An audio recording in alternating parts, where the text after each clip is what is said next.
What's up, guys? Hey, I'm Dustin Ibarra. And I'm Greg Baldwin. And we're podcasting. Yeah! Yeah, man. Welcome to Good Things Are Happening. Man, it's good to be here. It's good to see you. Good things are happening, dude. It's awesome, dude. It's awesome, exciting. man. This is awesome because, like, we're doing this podcast and, like, good things are happening. And then it's like, I feel like we manifested this kind of. Yeah. Like, good things are happening. This is something really good.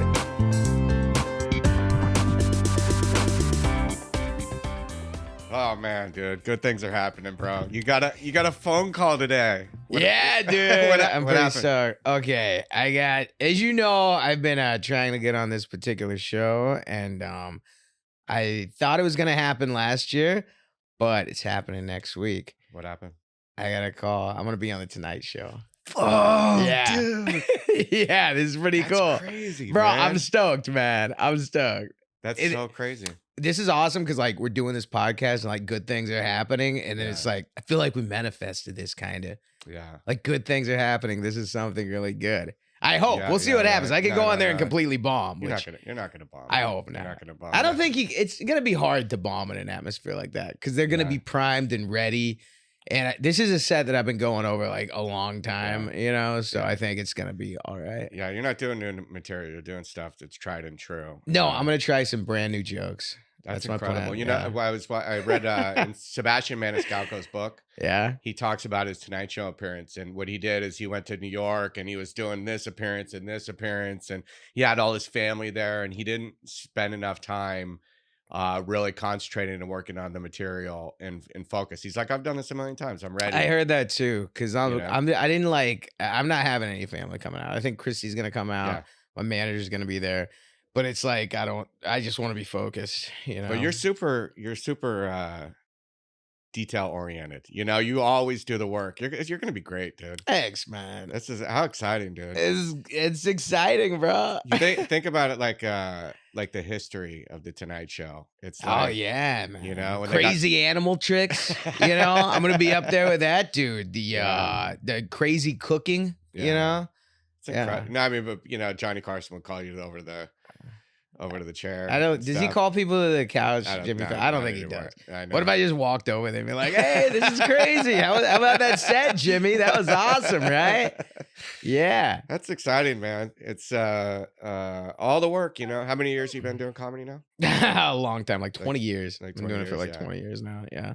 Started in high school. And Yeah. to finally get the opportunity to go on the Tonight Show.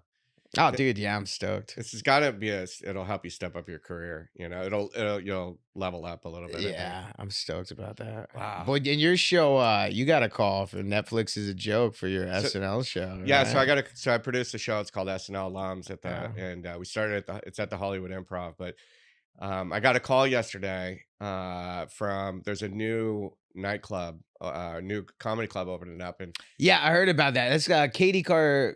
Is it Cristina? Katie? Yeah, yeah. is that right? Yeah, is Yeah. that how you say her last name? Pretty sure. Well, she called me with Crystal Marie, who's Yeah. also in the comedy. This girl, Crystal Marie, and asked if I wanted to be a part of the Netflix as a joke festival. I guess they chose her club to be one of the venues, and she gets to choose the shows. So Oh, that's cool. I think Adam Carolla and Friends is going to be. I know it's going to be one of Yeah. her shows because Crystal Marie works with Adam, and then we're going to have SNL alums. I think so. I'm going to tour the Bro, venue. this is I don't know about good. any This of the is like- financials and.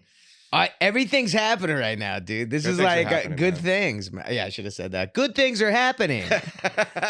No, and so we were in San Diego last week. That was awesome. Yeah. That was. You know what my favorite part about San Diego was? What? The zoo. Yeah. They were awesome shows, but we went to the zoo Yeah. beforehand. Did we go on Friday? Yeah. Yeah, we went on Friday. Yeah. That was awesome. Because I don't go to the zoo a lot. Greg has like a season pass to the zoo, so I'm you're a- always like there. I'm a zoo connoisseur. Whenever I tour, I always try to go to the zoos. Yeah, it was so funny going with you too, because you were like, I felt like I had my own personal tour guide. Like you'd always like we would see the monkeys, and you're like, oh, it's showing you its teeth, so it's saying hi, and like And I could hear like I could see people like listening to you and stuff like, oh, that means it's saying hi. So what happened is, so I go to the LA Zoo, and they're called mandrills, and they're like they look like baboons, but they have really colorful faces. Yeah, the Lion King, Rafiki, right? I think exactly. And so when I go to the LA Zoo, there's this one male mandrill. He's a young male. His name's Mashindi. And whenever I go see him, all the other mandrills just ignore me, right? Yeah. And Mashindi, whenever he sees me, he runs over to the thing. He shows me his teeth, and then he turns around and he sticks his butt up at me. Oh, right? man. And he's a fan of Greg. Yeah, so he loves me. And so hold on. How did you know his name? Somebody told me, one of the zookeepers told me a while that his name was Mashindi. Have you noticed they all have names like that? Like I never like met a Carl.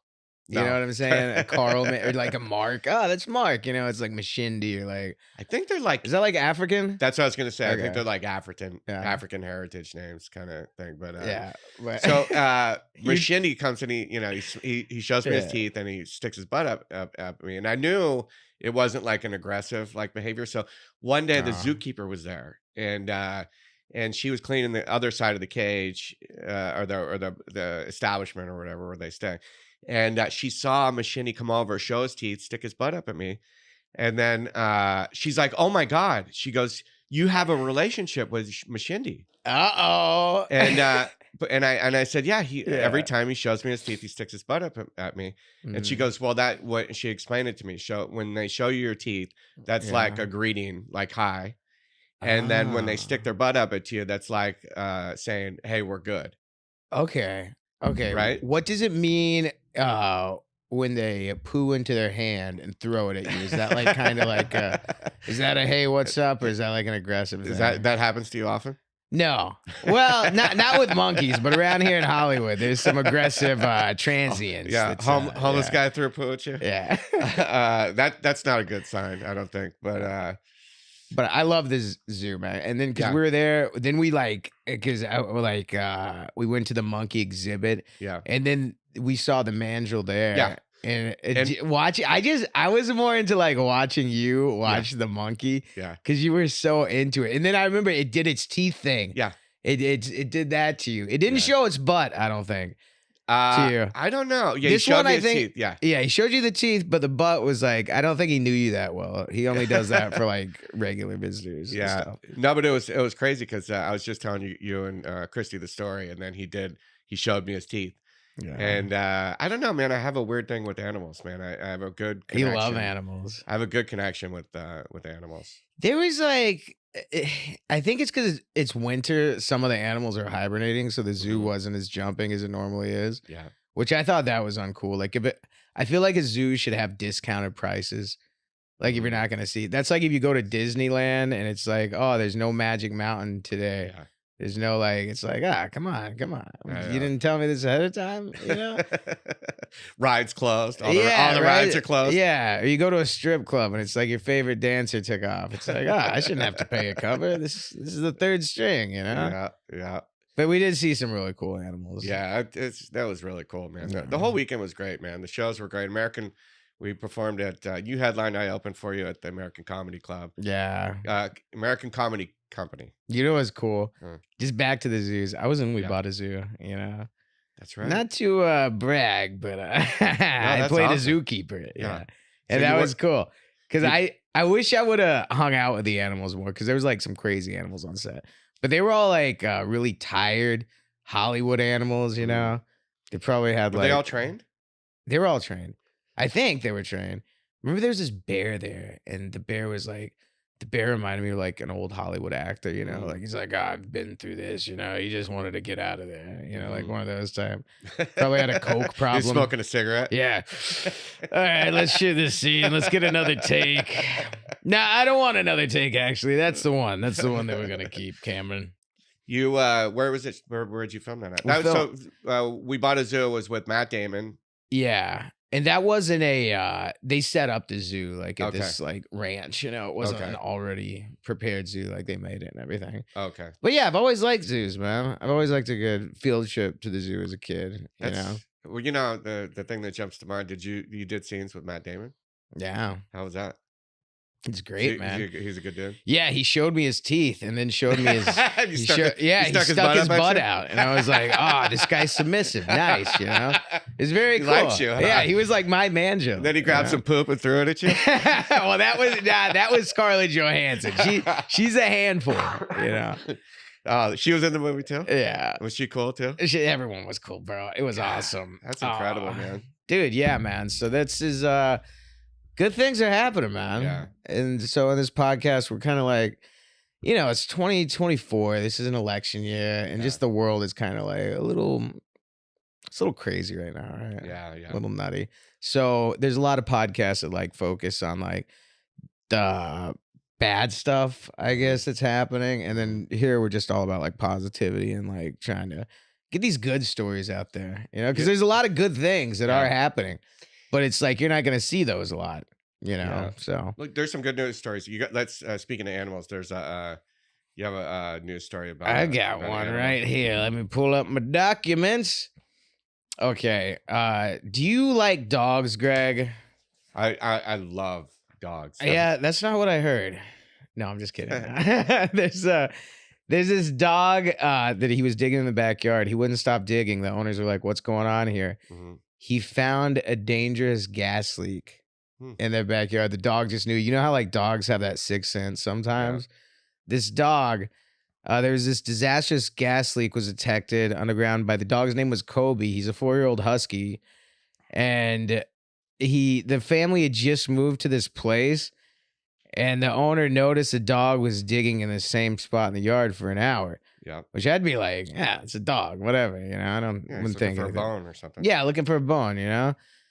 So she didn't think much of it, but then she went over there to inspect it, and apparently it was a gas leak. Wow. The dog found a gas leak. Wow. And it could have saved their lives because they were saying it could have caused health effects like respiratory issues, brain damage, even death. And so they were impressed by the dog digging. Wow. So the dog saved a bunch of lives. The dog said, yeah. That would have sucked if the dog was a smoker, though. He's like, yeah. Oh, no. It blows up. That's crazy. You know what, man? I've had dogs my whole life growing up. And I never had a dog like that. My dogs are like lazy. Sitting around, eating food, licking my face. Yeah. Unconditional love, but I never had a dog. Leaving the oven gas on. Yeah. It's like, come on, dog. What are you doing, man? You trying to kill me or something, dude? Yeah. What was your favorite? Who was your favorite dog growing up? Did you have one? I had a dog named Oreo when I was a kid. Oh, that's cool. I love that dog. I don't even know what happened to it. I don't like. It's like I think it went to some other family. I don't even know if it was my dog. I think it could have been the neighbor's dog or something. But I remember this dog Oreo was really cool. And I've had dogs. I've had dogs find drugs on me. Really? But not natural gas. Really? Yeah, I was in El Paso one time and I got busted. No way. Yeah, they brought this dog out to search me at that, that checkpoint? Yeah. And it's going from El Paso to Dallas. Yeah. The dog, it's so weird because I had weed on me. And I knew there was this checkpoint, but I was like, I'll just hide it. You want it. Nothing will happen. Yeah. But then I got there and I saw they had dogs and I was like, oh, this isn't going to be good. This is not good. No way. The dog saw me and I looked at him and I could see that he was like, you're going down. And I was like, oh shit. And the dog, they pulled me over. Dog jumped in the car, went right for the pipe. Wow. Yeah, I was super impressed. I was like, man, this dog's good, you know? Yeah. But then I didn't get busted for it. The border guy, like he took the pipe and was like, what's this? And I'm like, it's for weed.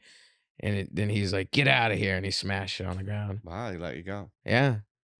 It's incredible. Dogs can detect stuff. Now they have dogs that can like detect cancer. Yeah. And or when you're sick. Yeah. I guess their smelling powers are like one. Dude, yeah, they are very like it's like a superpower type thing. They got the cancer dogs, right? Yeah. It's like you can tell. Oh, there was this. This isn't a dog, but there was this cat in this nursing home one time that could like. It would go to the people that were gonna die next. Yeah. So if the cat was like in your lap, you're like, oh shit, this is not good. Wow. Yeah. Dogs are like angels, dude. Yeah, cats are like the Grim Reaper. Yeah, they are. It's like, dogs are cool, man. Cats, I don't know. Yeah, cats have attitude, man. Cats do have attitude. They would have lit a match on this family. Yeah, they would as a cat. Yeah. So that's a nice news story. I like that. Dogs saving people's lives. They always do stuff like that. Dogs are the best, dude. I'd love to get a dog, but we tour so much or we travel so much. It's hard to.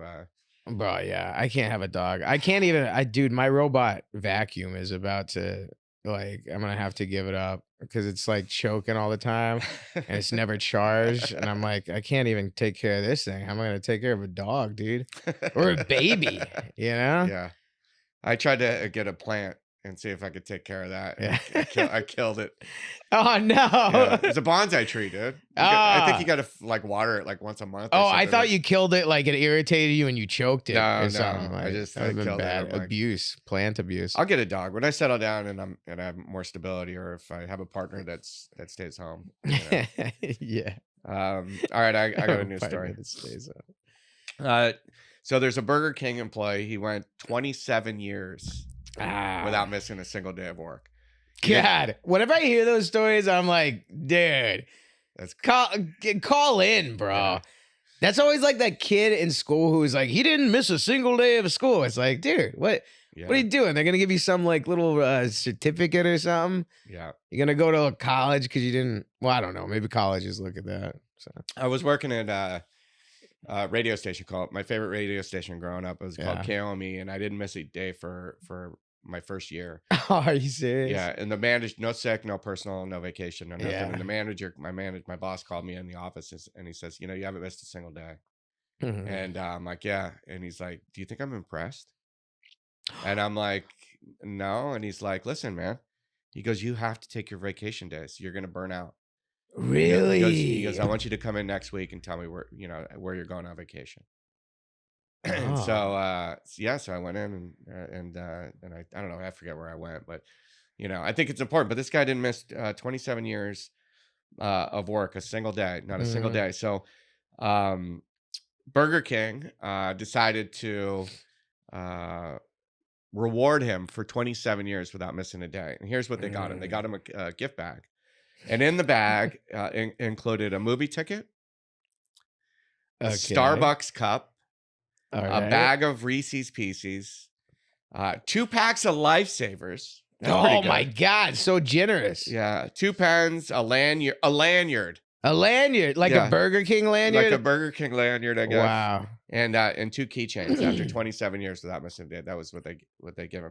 So that sucks. Yeah, so he went on. Could you imagine working for a place for 27 years and then that's what you get? That's like that. You ever see Christmas Vacation? Mm-hmm. Where he's waiting for the bonus and he got like Jelly of the Month Club. Yeah. I actually didn't think that was bad. I wish there was a Jelly of the Month Club. There might be because I would join it. Yeah. I like jelly. I like jelly, bro. But this guy, so he works at Burger King for 27 years. I worked fast food, and it's not. It's hard, bro. Yeah. Yeah. I wonder what he did. If he was a first window, second window, fry guy, cashier. Because there's different tiers, you know. Yeah. If you're the cashier, you've got your shit together. I would hope after 27 years he's manager. Right? Yeah. He's probably worked all the positions. I hope he's manager. Yeah. But he made this video and actually, in the video he was like really positive, like, hey, look what they got me, and was really positive about it. And oh my God. So the video went viral, and they made a GoFundMe account for him. I think his daughter. Ford's daughter launched a GoFundMe account, and it raised $440,000. What? And he bought a house. And 400. That would have been funny if he bought a McDonald's. Would have Burger King. Or just open up a Chick-fil-A like right next door, and then put him out of business, dude. But this guy was such a good guy, man. He bought a house. And, that's why I like GoFundMes. People can you hear stories about that. People just reaching out and like helping it. Because he wasn't complaining about it either, you said, right? No. He just put up a video. It's like, hey, this is what I got. I got some Reese's Pieces or whatever. Yeah. And then, yeah, he was grateful for it. I would have lost my shit, bro. Yeah. If I was working for 27 years and they got me a little baggie, I'd keep searching. I'd be like, okay, where's the rest of it? Yeah. Where's the big check? Where's the huge bag of blow? It's like the Christmas gift where you open the big box and then you open the smaller box and then the smaller and the smaller. Yes, yeah. And then you get to the end and there's nothing in it. Bro, that would suck, man. Yeah. But he had a really good attitude about it. He said, that's nice. Yeah. So he bought a house and he said, I know it's not a mansion, but it's mine. Very humble. And that is humble. That humility. Right? Yeah. I guess he has, I think he had 4. Oh, yeah. He has 4 daughters and he put them all through high school and college. Oh, wow. With full healthcare coverage. He didn't want to quit his job. Burger King gives you healthcare? Yeah, you got full healthcare coverage. No way. So, yeah. I didn't know that. So he put 4 daughters through college and he ended up keeping his job at Burger King because he was near retirement. Oh, he kept the job? He kept the job and he kept working. And that's pretty awesome. Yeah. Ooh, our guest, I believe, is here. Okay. Yeah, right. Hang on one second. Today's guest is a hilarious stand-up comedian. He's a great actor. His videos have gone viral. They're the CHOLOFIT exercise routines, which are hilarious. And you know him from This Fool on Hulu. Please welcome today's guest, Frankie Quiñones. How long you been doing? You're a stand-up comedian, very successful. How long you been doing comedy? This past fall was 17 years. Yeah, so going on, it'll be 18 years this fall. Yeah. Yeah, you had a lot of success. You're a touring headliner. Yeah. And was there like a moment in where you knew like you had made it, and like was there a defining moment? Was it the Cholo videos, or what happened to catapult you to well, the CHOLOFIT is a thing that CHOLOFIT. Yeah, that kind of allowed me to start touring and move tickets and shit. But that was everywhere, dude. That's like you talk to anyone, and not even like in the like Mexican community. Like my girlfriend's dad knows CHOLOFIT. You know, like this white dude from Boston. Oh, that's what's up, homie. You know that guy? I know. I get surprised as people that come out because I didn't know. Obviously, I didn't know it was gonna go viral and stuff like that. But yeah, I was already doing stand up, and then me and some homies sold a show to TBS around that time. Yeah, and then like. So that was like the real game changer for me. That's the thing that, as far as like, whatever income and shit like that. Yeah. I was delivering a sandwich. We got the news. We sold the show, and then did you finish delivering the sandwich? I always tell this story. I was tempted to eat it, but I finished it. I delivered it. I said, you know what, fuck it, I'm gonna deliver it. Yeah. And then and I was all emotional and shit because I was like, fuck, we just saw this shit. And then ordered 10 episodes, and then we're like.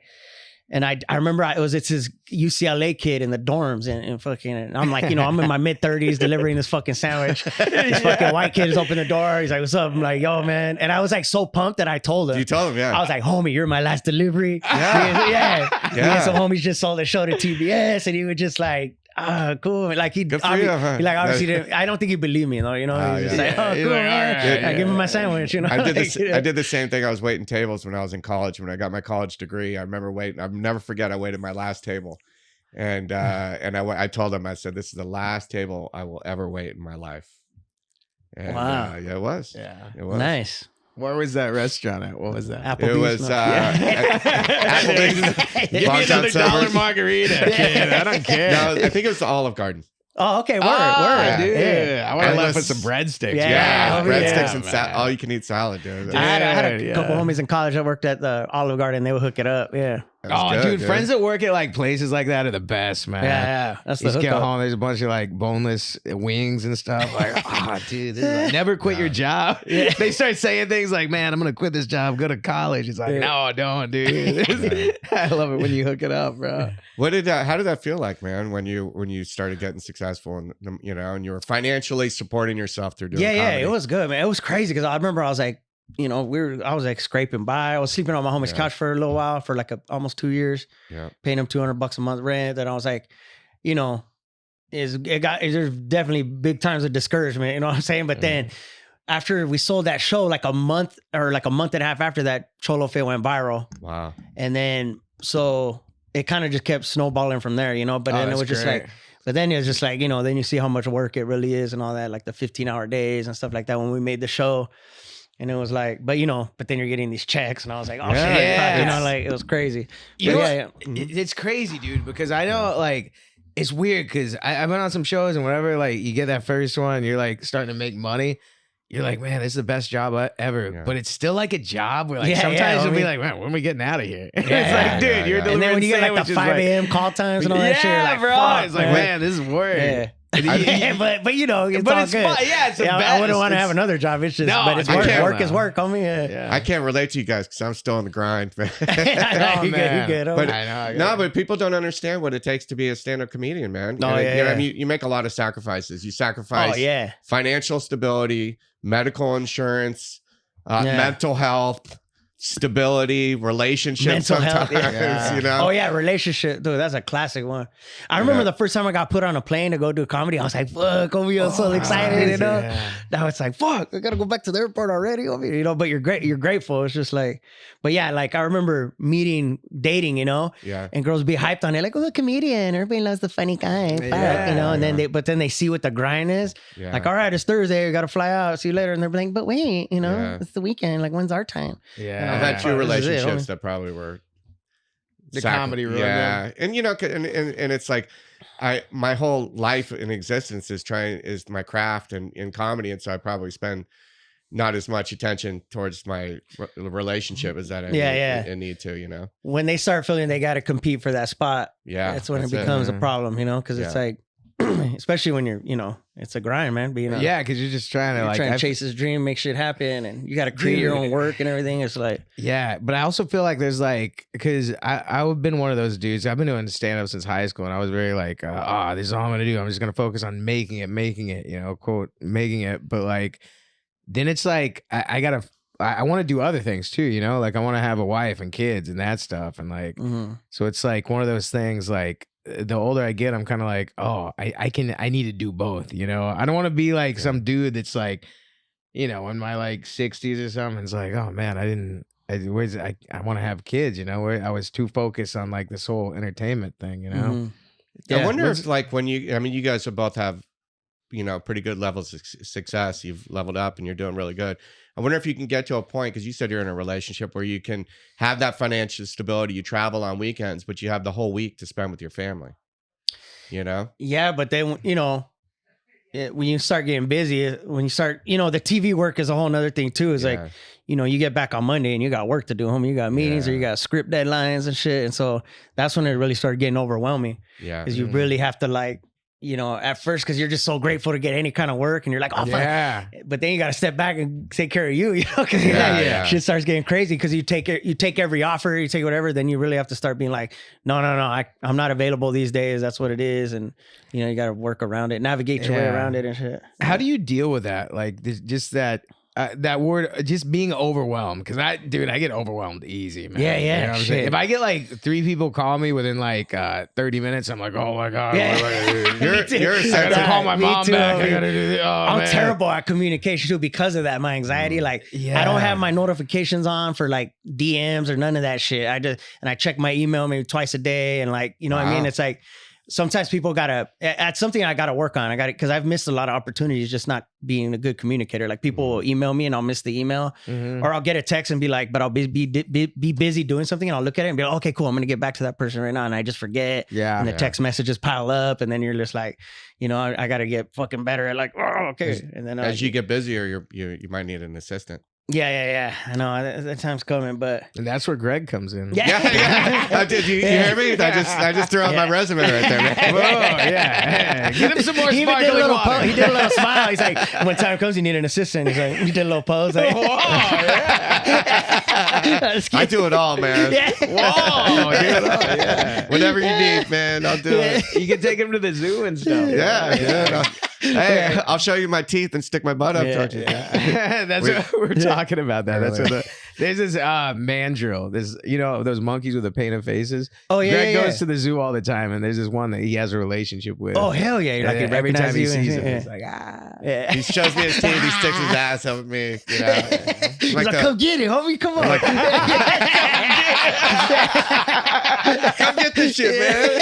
Ah, yeah, dude. Only those zookeepers went there. Those cockblockers. Was there somebody, you know, when you were coming up in comedy that really took you under their wing or that inspired you and helped you? Craig Robinson. Yeah. Really? Yeah. He took me under his wing. I'll never forget that, man. That was like my first big break, like in the big picture things. I was like, Craig Robinson was in The Office. Yeah, and, Hot Tub Time Machine. Hot Tub Time killing Machine. it. Yeah, He's like a famous person. That's always crazy in comedy when you meet a famous person. You're like, dude, you're on like stuff. Man. Yeah. You're a movie star. How did he help you? He took me on the road with him, man, and then I was a club booked me to open for him, and then we kind of just hit it off. Mm-hmm. And then like the very next week, he had my number, and it was funny too, man, because we went to like this late night dinner on the last night I was opening for him, and I brought this homegirl with me, and she was annoying as fuck, homie. Just like, I was like so embarrassed, you know. And she was like a friend of a friend, and I thought she was cool, and then she ended up being like, and so I thought, okay, that's it. Like he ain't gonna hit me up, like da da da. And then a week later, he called me, he goes, hey man, hey, what's up? How you been? I'm checking your avails, homie. You know, and then I'm like, I didn't even know what avails meant. But I was like, yeah, I got him. You know? He was like, oh, okay, yeah. I got avails. I got some avails, dude. He's like, oh, okay, well, can you go to Nashville next weekend? You know? And I'm like, dude. Yeah. So then I fucking hung up the phone. I was doing cartwheels and shit. And then he kept me on the road with him for, man, we toured for about 6 years, almost 6 years. And then that's great. And my shit started happening while I was with him, and he was like kind of helping me guide me through all that. It was, I mean, man, I'm so grateful to have his, like, obviously experience. You got to go through shit yourself to learn a lot of things, but he was able to kind of give me some notes and things to look out for. And he even encouraged me. He's like, man, your time's coming. I could see it, you know? And sure enough, like that's cool, a year later, and then a year after that, then, you know, it just started going upward trajectory, you know, and he was there the whole time. I was telling Dustin, man, that I was so excited to have you on because you're naturally funny. You know, like you're such a boisterous and fun personality. I'm like, he's gonna, you are, dude. You're like a light. You know. Oh, thank you, homie. I appreciate you saying that. My mentor was Daryl Hammond from Saturday Night Live. He's taken me all over the country. You were telling me about that. Yeah, and Jay Moore a little bit. Jay Moore has mentored me too and taken me on. Who's yours, Dustin? Jimmy Walker was from Good Times. Wow. Yeah, really? that was my first. He came to Dallas and. I was probably like 17, and he saw me at the club, and we just started working together. It's because I could be clean, and he needed like a clean person. Yeah. So like he was always like, I still talk to Jimmy all the time too. Really? Nice, yeah, man. Jimmy's a great guy. He's very like dynamite. Don't ever say that. To him. He hates that, right? Yeah. That's like I'm Rick James, but yeah, it's like he's always like he just tells me like it is. You know what I'm saying? Yeah. He's a guy who's like, he was Time Magazine like comedian of the year or something. He's been on the cover and all that, so he's seen everything. He's just like, he's very like, I mean, like, where you at this week? He's like, oh, Pops is in Tampa, Florida. You know, old people gotta work too, man. I'm like, yeah, okay, dude. Yeah, and he'll tell you, we gotta get CAA on something. You gotta book something. You know, they're gonna kick you out. I'm like, oh damn, dude. Yeah, dude. Jimmy's like very like matter of fact. I used to love that watching that show growing up, man. Who was your favorite comedians growing up? Oh man, it's funny.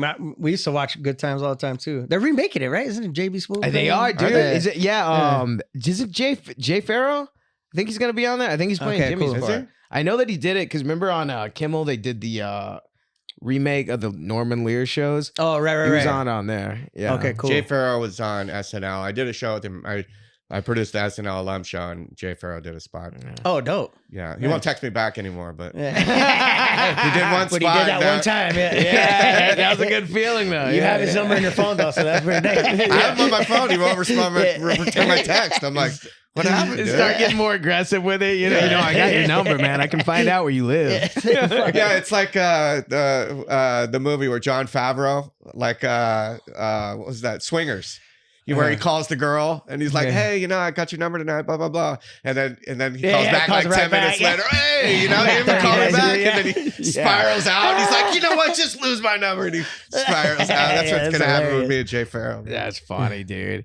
Who was your favorite you're asking me a favorite. Yeah. You know what? My mom and dad were diehard comedy fans, stand-up fans. That was the whole thing. Old school funk and like comedy. So you saw like stand-up growing up? Yeah, they always said they let me watch the shit, you know. They were like big, you know, Eddie Murphy, George Carlin, Richard Pryor. You know, they really love Louis Anderson. When they were dating, they would go to the Comedy Store and the Hollywood Improv. Yeah. And so, and obviously, like when Paul Rodriguez came out, I was like, oh, that dude looks like me. And he had some great HBO specials. But we would religiously watch like In Living Color, Culture Clash, SNL. Living Color. And SNL was great back then. You know what I mean? When had all the haters on there, who was on there at SNL when you were growing up? Oh man, it was like you know, Adam Sandler, Will Ferrell. I'm trying to think about, you know, I think Fred Armisen started getting his way in there. You know, what's her name? Shannon. Molly Shannon. Molly Shannon. Oh, she was great. Yeah, I mean, I don't know. All that character work was. I just did a something show, else, man. But I produced the SNL Love Show, and I was in the green room, backstage, sitting, I was meditating. Dana Carvey walks in. Oh hell yeah, he's another legend, yeah, right? Church lady. Oh yeah, church lady. Church lady. Yep, chopping broccoli. Yeah, Chris Farley obviously was great. Yeah. So Carvey walks in. I ended up sitting down talking with him for like 20 minutes. Mm-hmm. He grew up in the same area, fashion. He went to. I'm sure he's been to Fashion Island too, and he grew up in the same area in Belmont. Nice. But and then Jay Moore came in. Then David Spade came in, then Kevin Nealon came in, and we're all sitting around and about to do a show together. And I'm sitting with these guys. Just like, Kevin Nealon's so cool too, man. Kevin Nealon is cool, man. Yeah. He was one of the first when I got out here. I got to be on his show where he was that like new material or the interview one. Or? Yeah, the interview one, man. And it was so because you got whenever you're talking with dudes like that, it's like. You also don't want to be too fanned out, like, oh, hey, but it's hard not to. You just got to tell yourself, like, oh, man, I'm here to do a good interview. Like, you can't be like, oh, my God, you're Kevin Nealon, bro. It's crazy, dude. What am I doing? You're like, be professional. Yeah. You belong here. All right. Yeah. Well, I remember We Bought a Zoo, whenever Cameron Crowe, he was introducing me to everyone. He's like, you know Matt Damon? Like I would know Matt, you know, like, oh yeah, we go way back. Yeah, of course. Oh yeah, Matt, Matty boy. Yeah. Hey, how's it going? He's like, oh yeah, I'm just a normal guy like you. And you're like, oh my God, you call your mom, you're not gonna believe what happened. You thought I knew Matt Damon. Daryl Hammond told me because when I started producing the show, he just said no pictures. Like don't be one of the guys. Oh my, don't be a fanboy. He says you're a peer. You're one of their peers now. Yeah, you know, if it's like a group picture and everybody's taking the pictures, whatever, that's fine. But don't go up and start taking selfies with everybody. You know, dude, it's so funny because you got to definitely keep that under control too because you want people to feel like they're in a safe place or whatever with your peers. Because I've taken my mom to like red carpet events and she like cannot help herself sometimes. She takes out her phone and I gotta be like, yo, come on. This ain't like, you know, you can't be doing that shit. Mom, no, I mean, come on, just one, you know, like da-da-da. Like, but yeah. Dude, I think like the pictures thing is when it kind of like gets, you know, like, okay. Yeah, the pictures is hard. I save it all for like the last day of shooting. Then I'm like, okay, now I'm gonna go. Shooting is different. Like when you work with somebody, I feel like, but if you're like, I don't know, it depends. One time I ask for a selfie every now and then. Hey, come real quick, you know, like, it's gotta be the right time, dude. Yeah. It can't be fanboy. So they, you know, it can't be like, oh my God, you know, it's like, bro, you start thinking, you're like, oh, this is gonna get so many likes. Everyone's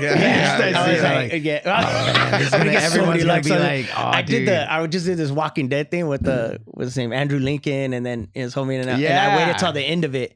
And I was like, fuck, man, should I ask for a picture? I wanted a picture. I was just like, because I got homies that love that show, you know, and I was just like, and I asked him, you know, and I was like, fuck, man, did I make it weird? I was all in my head about it, you know, like, fuck, should I ask him for a photo? He was nice about it, but maybe he wasn't that into it, but he shook my hand and everything. But then he sent me an email, like a nice email after. He's like, oh, man, it was nice working with you. I'm very inclined to work with you again. And I was like, that's cool. Yeah. Nice. Asking for the photo didn't weird him out, you know. I was like, all right, cool. I think I auditioned for that part.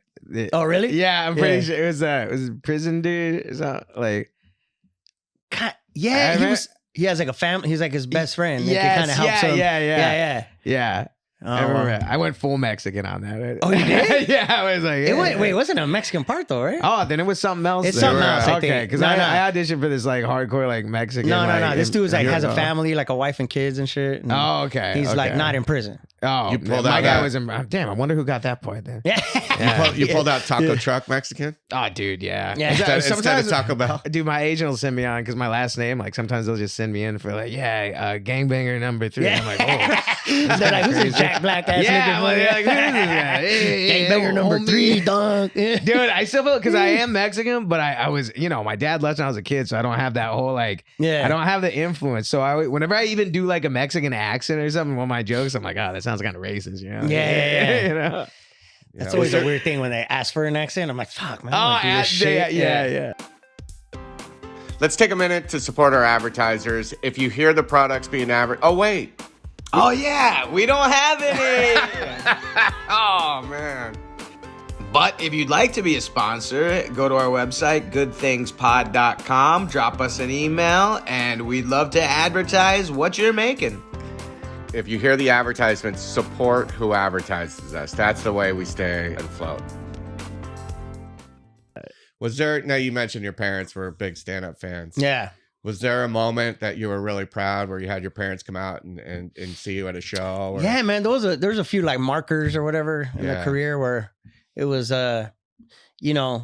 like when I produced a show where it was like flyers were still a time and all that. And I would just be like trying to get people to show up to the Hollywood Improv. But I remember one time we like packed it out. Like it wasn't sold out, but it was packed. My mom and dad were there, and I felt like that was one. Because I was like, that's damn, they used to cool. come here when they were dating, and now they get to see their son crazy. fucking on Oh, the that stage. is Like, cool, man. that's pretty cool, And then obviously getting the show this full was like, that was huge for them. My mom and dad were really pumped because my mom was just pumped. She's like, fuck me, like even if you weren't on this show, like this is big. Oh, I'd that's be like, huge, this is, man. finally, Yeah. this is one for us, and I was like, so that was another one I was just like pumped on. But yeah, now it's like I think every show they go to and all that is pretty cool for That's them. that's so cool. Because they were man. like, I mean, there was a time, it's like, fuck, I was like, it gets, I'm like in my mid 30s sleeping on my homie's couch. Like any Yeah. parent is going to be like, fuck, my mom like, come on, mijo, like, you just, it's incredible. You just stuck with it, man. yeah. You just stuck with it because you see so many people drop out and give up because they can't. Yeah. The instability, it's hard, man. Oh yeah. It's a marathon, homie. I did reach a point though where I was like, cause the 4-year mark is usually when statistically is like when people either drop out. Cause Yeah, they'd be yeah. like, some people look at it as a shortcut into acting or or like there's Yeah. many reasons why people come. And obviously in LA, it's like everybody's coming. But, I started doing stand up in San Francisco after I moved up there. And I'm kind of glad that I started there because I was able to get more stage time and stuff like that. But yeah, it was like, man, it's such a grind. There was so much ups and downs and discouragement. Luckily, I didn't get nobody pregnant and no shit like that because really I had only worry about myself, But I did reach a point where I was like, fuck, you know what, homie, this is whether I make it or not. Like I felt like I was stuck with it at some point, like when I was 6 years in because I just loved it so much. Yeah. I was like, and at that point I was making like a few grand a month or whatever. I was like, you know what? I could live on this for the rest of my life. Like I'm not gonna be able to have a house or kids or nothing, but I was like, I'm just gonna do this. That's where I'm at now. I'm in the struggle period where I'm barely getting by, but I'm paying my bills. Yeah. And that's okay, man. Yeah. And it's like I look at it like it's like a job now. You know what I'm Yeah, saying? yeah, It's like what other skill? Like this is a skill that I've developed, and it's like, oh, this is what switch to a different career where I'll make less. Like I put time into this thing. This is like what I'm good at. Jim Carrey has that quote where he said, his father was an accountant all his life because he had he had to support his family. So he was an accountant, but he hated it. And then in his 50s, he got fired.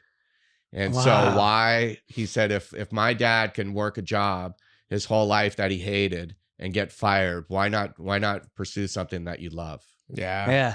Jim Carrey is very talented. He gives people too much hope sometimes, though. You know what I'm saying? Like, those dudes, like, it's like not everyone's Jim Carrey, He wrote that, remember he wrote that $1 million check for himself that he's like, I'm going to cash it one day. That's crazy, I man. wrote one for like $1 billion, man. Just to, like up that, that hasn't happened yet. But you know, 1 billion. You feel silly. You know? You can write anything on a check, man. Yeah, exactly. Like it's an kind of cool to look bro, at. Like, you know what? You know what's fun to do? Go to the ATM and just put 1 and then as many zeros as you can afterwards. Yeah. Because the machine, it'll still one day be like, I'll be able to withdraw this shit. yeah, you can still press the button. It's just like decline. Like, oh, okay. Decline. You got me. Come on. Yeah, somebody told me that they made a list of all the things they wanted in their lives, and all of it came true.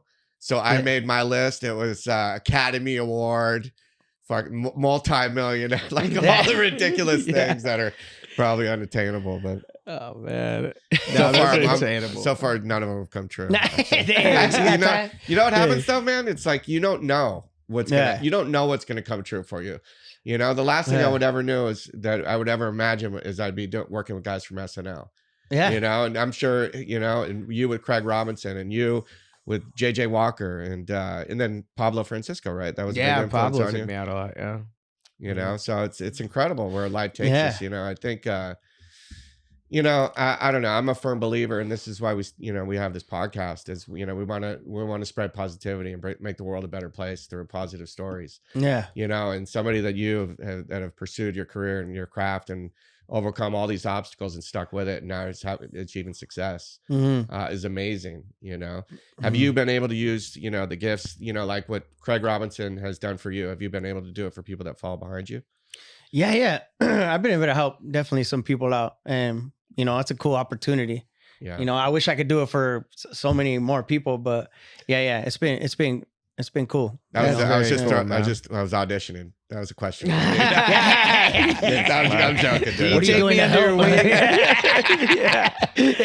Yeah. And so right now, a really awesome thing that's happening for you right now. I mean, this fool, that's friggin' cool, man. Yeah. You got to find out about the 3rd season soon? Yeah, any day now. Oh, man. They said maybe this week, maybe next, but yeah. That's so exciting. What show is that? This fool? It's on Hulu. This fool, okay, yeah. Show. Whatever happens, man, you've accomplished so much though, dude. Oh, but it's like, thanks, I am pulling for you that you get like another season because it's a great show. Thank you, homie. Thanks for saying that. I appreciate it. And I like, because that show is about a charitable organization.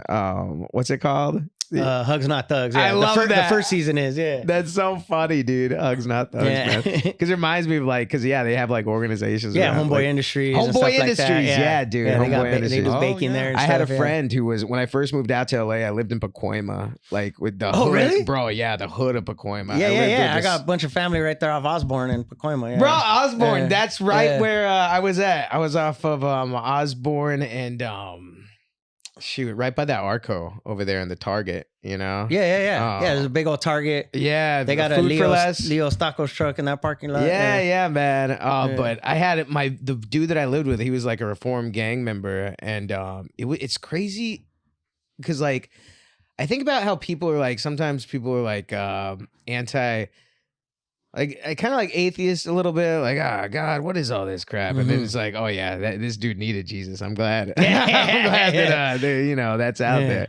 But he got a lot of help from places like that, and like it's really cool to see someone who was like he grew up in the hood, he was like gangbanging hardcore, and now here's a dude that's like he's like one of my best friends, one of the like kindest, most trustworthy dudes ever. But he's still got those tattoos and stuff, It's still got like the 91331, and it's like, oh, this is a stand-up guy right here, man. Yeah, dude, it's crazy how there's been a lot of people that have helped me out that have just come from that and just kind of found that they found the love, man. You know what I mean? And they found like everybody needs love. Yeah, man. It's so incredible to see the people that have overcome these type of obstacles and are doing good things. And like former gang members going out. There's this guy I know, DJ. He was in prison for dealing drugs for 20 something years. He got out, and now he goes back. I met him. We went and started speaking to inmates in jails, and I met him doing that. Now he started a nonprofit and he feeds the homeless and he helps people transition out of prison. It's just so incredible to see, people that use their difficulties in life and then they find, they have a moment of clarity or a spiritual awakening and then they use their gifts to serve others. Yeah, the turning things around. Well, because I feel like that's what you got to do, when you get it, you got to like turn it, spread the word, like whatever helped you get out of it. Yeah.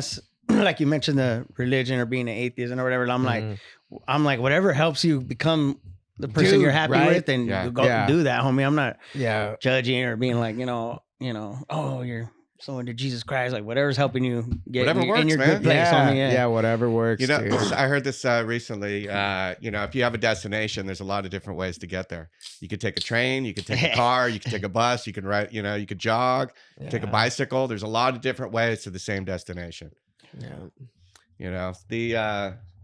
That's the slogan for Fashion Island. There's a lot of different ways to Fashion Island. Yeah, get there. You get helicopter, plane, boat, You got a lot of stresses in it, and I'm sure you deal with a lot of, difficulty in life. What are some of the things that you do to try to maintain your happiness? Oh, man. Meditation is big.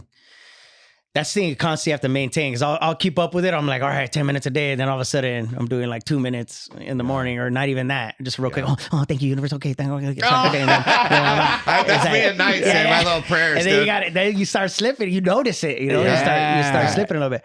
But I run. I do like a lot of jogging. I run like 5 miles every other day, or I try to do that like 3 times a week. You know what I'm saying? And then I do work out, do push-ups and sit-ups and shit like that. I got to stay up. I got to keep staying somewhat of shape so Creeper could do his thing, but yeah, all that stuff. Spending time with my family really helps. That's good, yeah. When I was in the depths of, alcohol and drug abuse, I was definitely not, I always had love for my family, but I wasn't showing it through my actions. I would show up, but sometimes you're not there, you're just like be hungover, just trying to get through it or whatever. Yeah. Now I'm there. I'm sober. I'll come on Valentine's Day. I'll be 17 years. Oh, wow. So it's the things that you just all mentioned are things that I try to maintain my happiness. But it's like prayer. I do prayer to a higher power. I'm not religious. Meditation. Exercise. Yesterday I walked up 21 flights of stairs at Universal Studios. I walked the zoo. But it's like you tour a lot, and sometimes we get busy, right? Oh man, yeah. Well, when I first was able to start touring, I ran myself to the ground, and my agent was like, they're just doing their job. They're getting the money. Yeah. But I was like, doing every weekend and fucking, I just broke down, man. I drove myself to the ground. Like I was just physically, mentally tapped, homie. You know what I mean? Yeah. What the fuck, and then that's when I had to learn. That was a learning experience. Now I know to pull back. I don't have to say yes to doing every weekend. Balance is good, right? It's good. Yeah, it's good. And then gratitude. My mom and dad are the ones that like instilled gratitude into me, And so that really helps, praying, thanking God, or just being grateful for everything. I try to do a gratitude list every day. Yeah. Just every day. Just like it helps. I do a gratitude list every day too. And I was listening to Tony Robbins on Theo Vaughn's podcast. And Tony Robbins talked about how to take that to another level. That when you're doing that gratitude list, to really take a moment and really think about it and feel the gratitude, instead of just putting pen Writing to it down. paper and actually experience it and feel it. And he said what happens is you open up neural pathways in your brain that create positivity. Ooh, oh dang! Pathways. You just start floating, homie. You float right over to Fashion Island. Float right over. That's what I always feel like whenever I'm meditating. I'm like, am I doing this right? Like, I'm not levitating. I'm not like, I want to do that. I want to grow arms. You know what I'm saying? Like this thing. So I'm just doing this, that. Throwing up the signs. Yeah, the fools that are good at it, they can get to that space real quick. It takes me a while to just move all the thoughts aside. You know what I mean? Yeah. And try to just be there, but. Yeah, it takes practice. We just did a meditation thing. Yeah, we did at the Comedy Store, man. Oh hell yeah! Oh yeah, that dude's leading. Dude, right? it's crazy. You're in there getting all at peace, and you're like, man, I used to do blow in this bathroom. This is crazy. I'm one with the universe now. Yeah. I mean, I went to the meeting today, at the Improv. I always trip out when I'm at the Improv. I'm like, I did so many drugs in here, homie. That's crazy, right? You go to the restroom, you see a little spot, you're like, oh, I remember that. I worked at radio in San Francisco, and I was always fascinated by the morning show, and I'd hang around. I was a sales guy. And now that I got sober, now I'm a stand-up comedian. Whenever I go back in town, I'm a guest now on the #1 morning show. Oh, they have me on as a guest. What show is it? It's Sarah and Vinny. Oh, on okay. 97.3. They're amazing. And so they really supported my career and everything. And I go back on there and the first time I went on there, it was a trip because I had done so much damage in that place. You know, I'd done so many drugs. And I told them, I said, you know, I'm sober now, blah, blah, blah. And I used to do a bunch of coke in that bathroom. And they're like, what? No way. Yeah. It's crazy, right? Yeah, It's crazy. Yeah. Oh, man. Glad those days are over. Oh, yeah. It's good to be free, man, right? All three of it, you know. Yeah. It's, you know, it's good to be sober. It's good to be free, man. It That's- is, yeah. man. Not having to apologize anymore. No, Yeah. no, like Call glad- people the next day. Hey, did I say something stupid? Yeah, I'm so Normally, sorry. every Why is everyone mad at me? Nah. Yeah. Luckily, I never got too bad where I had to like, you know, I was never like a sloppy drunk, but I would. Oh, my man, God, I I would just was. disappear. That was the scary part. Oh, you would just take it. You would Yeah. isolate. Be I like, would yeah. isolate towards the end of it. Yeah. I was all about isolating, homie. Yeah. Yeah. Me too. I was man. like, you don't have to worry about saying nothing stupid or how weird I looked or people judging me or how fat a line I was doing. The days of Like- going out partying at the bar and having fun and dancing on tables are over. Oh, man. those are over. Dancing man. on tables. Yeah, Not over. tables. Yeah. You know, Get up here. Sure. Yeah. Yeah, this is Olive Garden, sir. Yeah. You need to leave. Whatever. that's Yeah, great, man. man. That's what do you have to say? Is there anything you would say, but you know, with the people that are struggling coming behind you, you know, what type of advice that you've been through that you'd be able to give to? What do you mean, like with industry stuff Just or career everything, stuff? yeah.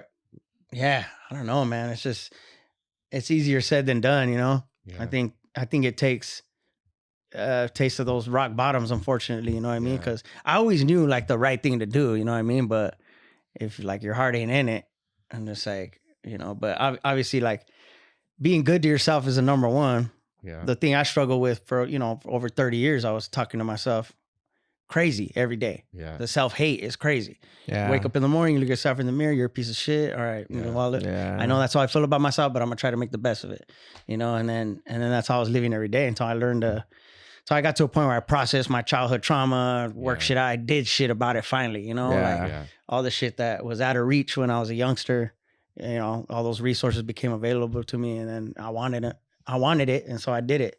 So I think everybody knows, you know, deep down, I think they know when they're fucking up or they know when they're da-da-da. So it's like just getting yourself to a place where your heart is ready for it, to have that, to do the self, you know, be good to yourself, you know, obviously the self-discipline and stuff like that. Yeah. But never give up, homie. Shit, Yeah. you know, Nice. chasing your Same dreams. I same always advice, thought, you know? yeah, I always thought, you know, it'd be, especially in our industry, it's a narrow road to success. Yeah. You know what I mean? There's so many motherfuckers from all over the world Yeah. coming here. They're making content, trying to hanging out outside offices, trying to show face, trying to network, you know, and like all Yeah. that shit. And it's like, and we're some of the, you know, rare few that get to do it, you know, whether it's, Yeah. you know, just being on the road, being a comic and making a living doing that. If you're getting TV work and all that, it's like, you know, it's like Bobby Lee always reminds me of that. He's like, man, we're part of the 0.01% that get to do this. Oh yeah, it's such a And, small. yeah, so small it's really having to step back every now and then and be grateful for that is big for me. Sorry, I'm not addressing that question, but I would just say No, that yes, you I are. was struggling in many ways on the way up. You know what I mean? Yeah. And it definitely didn't happen overnight. You know, like when CHOLOFIT went viral, people were like, oh, you know, he did a stupid YouTube video and he got famous because like that's not how it went. You know, that's not how yeah. it went. You know, I was already in the game over a decade. You know what Yeah. I mean? And it was Yeah. like, just kind of, Oh. just sticking with it, man. And I had Okay. good people, luckily good friends and good family that, Yeah. you know, I had my back and I had support. And I understand that not everybody has that. You know what I mean? So Yeah. I was grateful. I feel like that helped me out a lot. But Yeah. Overnight successes are 20 years in the making. yeah, You know? yeah. And then I heard this thing recently, and it's called the thirds rule, and I'm paraphrasing. And knowing that when you're chasing your dreams, a third of the time is going to be horrible, a third of the time is going to be okay, and the third of the time is going to be amazing. Yeah. You know, so you really got to embrace the other two to Yeah. get to the third one. Yeah. And you know, it's a beautiful thing to see your success, man. Oh, It is, thank you. man. homie, It's, yeah. it's really awesome, dude. I'm happy thank for you, you. homie, yeah. And dude, thanks for coming on, bro. Nah, thanks for having me, homie. Appreciate it. Yeah, man. Incredible, man. That's Just what's up. following your journey. You're such a great guy. You're gonna help so many people, man. Oh yeah, I look dude. forward to that part. Being of service. Yeah, buddy. But thanks a lot, Frankie, man. You're the best. Dude. Oh, You're thanks for lucky. having me, guys. I appreciate it, man. Where can people find you? You know, FrankieQuiñones.com. You can watch This Fool on Hulu. Spread the word on that. Yeah, and then What We Do in the Shadows. And then I'm in a Walking Dead spinoff called The Ones Who Live. or Those Who Live. It premieres on February 25th. Yeah, buddy. Nice, dude. But yeah, I'm coming to your town soon though, so check the website. Yeah. I gotta sell some tickets. Frankie Quiñones. You're the best. Oh, thank you, homie. bro. Appreciate you guys. Hell yeah. Sweet. Peace. Okay, cool. Sweet. That was awesome. I'm Dustin Ibarra. I'm Greg Baldwin. Find us on social media and on the web at goodthingspod.com. You can also find us on Instagram and YouTube at Good Things Are Happening Podcast. We're on Patreon. Sign up because we're going to have some cool stuff on there. Like really, really, really cool stuff. So dope, we can't even talk about it. And remember, when life gets you down, good things are happening. Good things are happening. Help somebody.